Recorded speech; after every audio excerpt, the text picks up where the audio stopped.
বাংলাদেশে July August বিপ্লবে সরকারি বাহিনীর গুলিতে শত শত ছাত্র জনতা হত্যার ঘটনায় অপরাধীদের বিরুদ্ধে আন্তর্জাতিক অপরাধ আদালতে মামলা করা যায় কিনা সে বিষয়ে আইসিসির প্রধান কৌঁসুলি করিম খানের সাথে বৈঠকে আলোচনা করেছেন প্রধান উপদেষ্টা ডক্টর মোহাম্মদ ইউনূস। এদিকে শুক্রবার নিউ ইয়র্ক সময় সকাল 11টা এবং বাংলাদেশ সময় রাত 9টায় জাতিসংঘের ৭৯তম সাধারণ অধিবেশনের সমাপনী ভাষণ দেবেন প্রধান উপদেষ্টা doctor Mohammad Yunus. New York থেকে আরও জানাচ্ছেন ফরিদ আলম।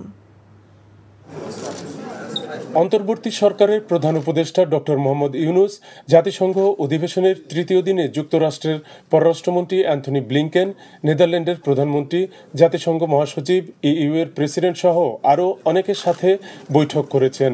প্রধান উপদেষ্টার সারাদিনের কর্মকাণ্ডের তথ্য জানাতে গিয়ে গ্র্যান্ড হায়াত হোটেলে আয়োজিত প্রেস ব্রিফিংয়ে তথ্য সচিব জানান, বৃহস্পতিবার ডক্টর ইউনূস রেকর্ড সংখ্যক বৈঠক করেছেন।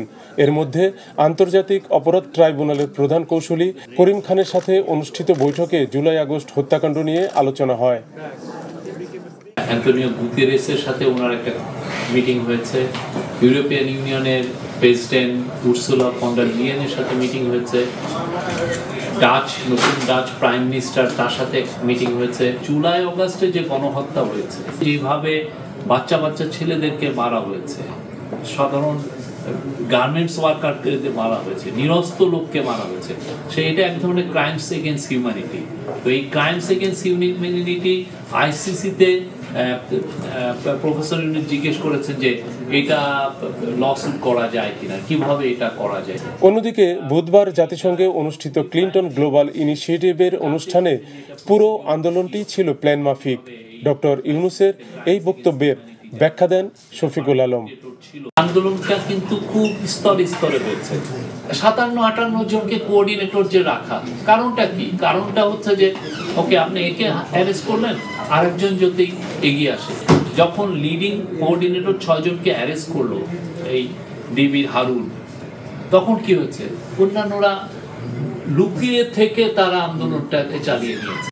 স্থানীয় সময় শুক্রবার 27 সেপ্টেম্বর সকাল 11টা এবং বাংলাদেশ সময় রাত 9টার দিকে জাতিসংঘের ৭৯তম সাধারণ অধিবেশনের সমাপনী দিনে ভাষণ দিবেন প্রধান উপদেষ্টা ডক্টর মোহাম্মদ ইউনূস।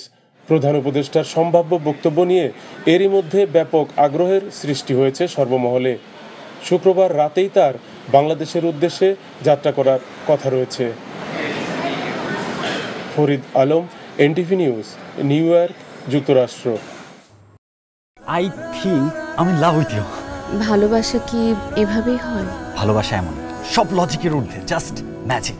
মেঘের মুলুকে তোকে নিয়ে ভেসে যেতে রাজি আছি, সব পথ ভুলে আমি তোর কিনারায় এসে দাঁড়িয়েছি।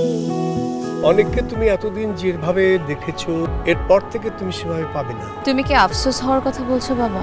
You are good human being. আমি আমার মায়ের মতো হয়েছি। কাজটা তুমি ঠিক করেছো। আমার মনে হয় তোমার বাবা তোমাকে অনেক ভালোবাসে। মানে আব্বুর বাড়ি গাড়ি টাকা পয়সা এই সবকিছু খুব দরকার তোমার।